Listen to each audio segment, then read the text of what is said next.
Mohid Malik, a research assistant at the London School of Economics, joins us this evening on NC Continental Prime to assess the current situation in Ukraine. Hello, Mohid. Hello, how are you?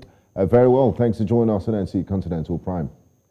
Now, Mohid, the United States President Joe Biden has said Russia's president chose to fight a premeditated war, just as the United Kingdom Prime Minister Boris Johnson said Putin had chosen a path of bloodshed and destruction, while German Chancellor Olaf Scholz said he stands by his allies in Eastern Europe. Clearly, these leaders are condemning the invasion, but the question is, can Russia be stopped?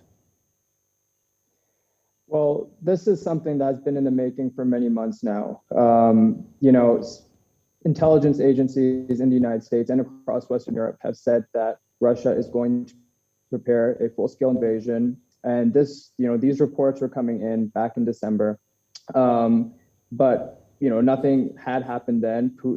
The Russian President Vladimir Putin continued to reassure Western nations that there was no invasion that was going to happen.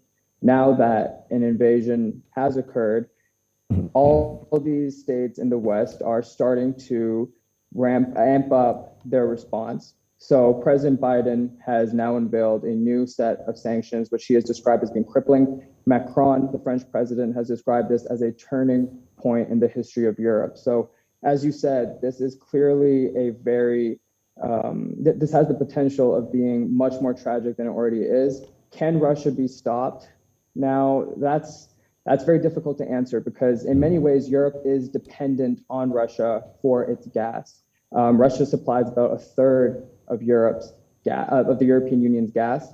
And this has been a sore spot for relations between European states and the United States. But what has also been clear is that as Russian aggression has increased, the partnership between the United States and its European allies has also strengthened. So we'd have to wait to see whether or not these sanctions can do anything. But one would also think that Russia has prepared for these sanctions in some ways because,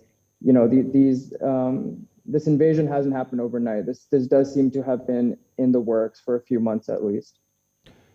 Now, Mohid, just before the invasion, we saw a flurry of diplomatic activities with people trying to, prevent an escalation of the conflict and an invasion. We did see the French president leading efforts and numerous meetings between the foreign ministers of Russia and the United States. In your opinion, what is really, and of course in those diplomatic meetings, the Russians did give some demands as to what they want. What is the real mission of Russia in Ukraine? Why the invasion? Yeah, well, it's a very complicated issue, and we must remember that this conflict actually has been going on for at least 8 years. So this particular region of the Ukraine, the eastern region known as the Donbas region, has been at war for, like I said, around 8 years since 2014, and about 14,000 people is estimated have died. So even though this is now starting to flare up again on our television screens, realistically, this has been going on for a very long time. And in terms of what Putin wants, again, it's very hard to read him sometimes. And it's hard to know whether or not you have to take his words at face value or if you have to sort of perform some mental gymnastics to try and find, the real meaning, to read between the lines, so to speak.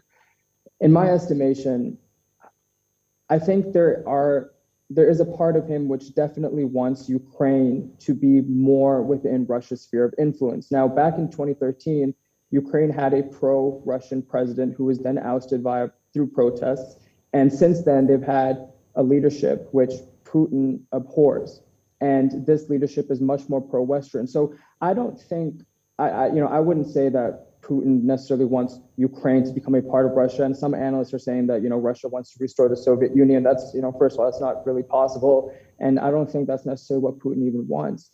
I think what Putin wants is for NATO to completely cease its expansion, to pull back from the countries that it has absorbed within its influence since 1997, and most importantly, to guarantee that Ukraine would never come under NATO's orbit. But Whether or not he has the right to make these declarations, that's up for debate.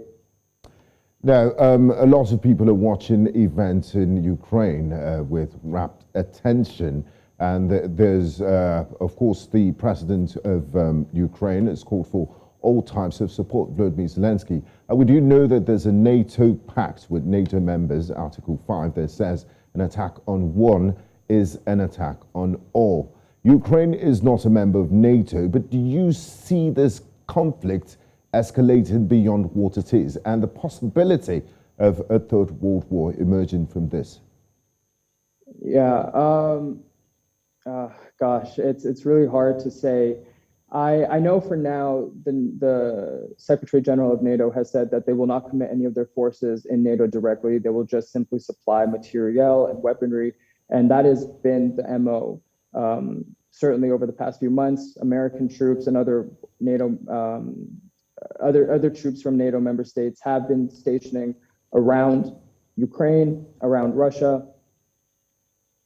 It is clear that an engagement between Ukrainian and Russian forces is going to occur because Russia is now in a part of it's in Ukraine now. Of course, Vladimir Putin has declared this region as being independent, as being two independent states. The Donetsk People's Republic and the Luhansk People's Republic, which make up this eastern part of Ukraine, but it's still a part of Ukraine. And 2/3 of that region are controlled by Ukrainian forces. So Ukrainian forces and Russian forces are going to be in the battlefield, it seems.